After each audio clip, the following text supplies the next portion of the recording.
Bonjour à tous, bienvenue dans les conférences mensuelles du PCF d'Orsay. Aujourd'hui c'est de Saint-Jean-de-Laune, petite bourgade de la banlieue sud de Dijon, que je vous invite à participer à la prochaine réunion débat. Celle-ci se tiendra au lieu habituel, à la Grande Maison de Bure, le 18 avril. Et notre intervenant sera Vincent Coé. Le thème de la soirée, les langues régionales sont-elles une richesse ? À travers l'exemple du breton, les langues régionales ont-elles toute leur place ? Je vous laisse donc en compagnie de Vincent qui va vous présenter sa conférence. À très bientôt. Ciao, à mardi prochain. Pour les amis et camarades de province, ils pourront évidemment comme d'habitude suivre cette conférence en direct sur ma page Facebook. À très bientôt. Ciao.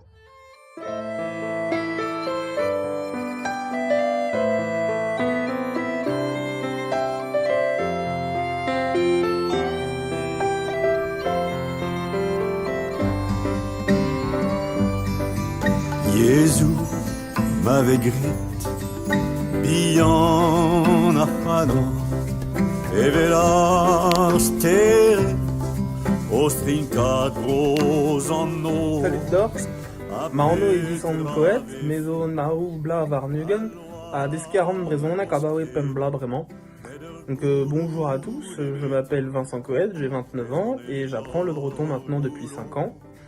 Avant d'apprendre donc le breton, j'avais une vision très unique de ce qu'était l'histoire de France et sa culture, un peu comme si je contemplais une seule et grande tapisserie où tout était cousu fil blanc.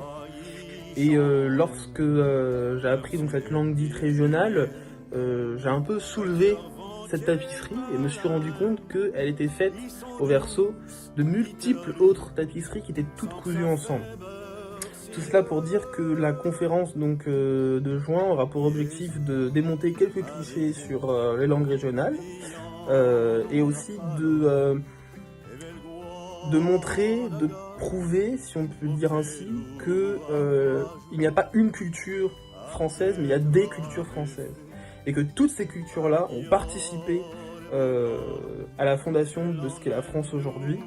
Et que perdre ces cultures-là, notamment par le fait de perdre ces langues-là, donc qui sont pour la plupart en danger, voire en danger sévère, c'est perdre en fait une partie de notre culture française et perdre une partie, j'ai envie de dire, pour être un peu poète, de notre âme. Voilà. C'est un effet d'idéologie, qu'on peut dire jacobine très clairement, mais aussi un effet du capitalisme. Qui pour moi a tendance du coup à vouloir tout mondialiser, mais de passer du coup par une espèce d'uniformisation, d'hégémonisation qui fait que ce qui n'est pas dominant doit être effacé et doit disparaître au profit du plus fort. Voilà. Donc l'idée ce sera de pouvoir faire un peu un historique de pourquoi on en est à cet état-là délabrement au niveau des langues régionales, mais aussi de présenter tous les aspects positifs de pouvoir sauver les langues régionales et de tout ce qu'elles peuvent apporter donc à la France et qu'elle ne la renforce plus qu'elle ne l'affaiblit. Je vous remercie, je vous dis au revoir ou kenavo.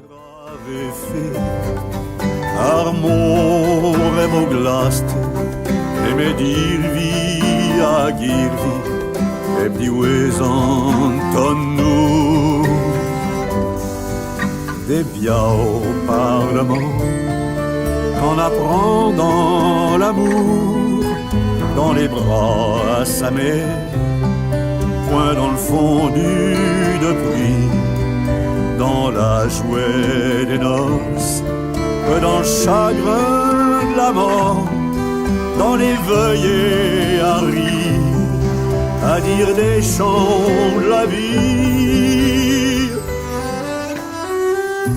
Langage que la France appelle minoritaire. Avant qu'elle ne prenne vos pays, vous ne l'étiez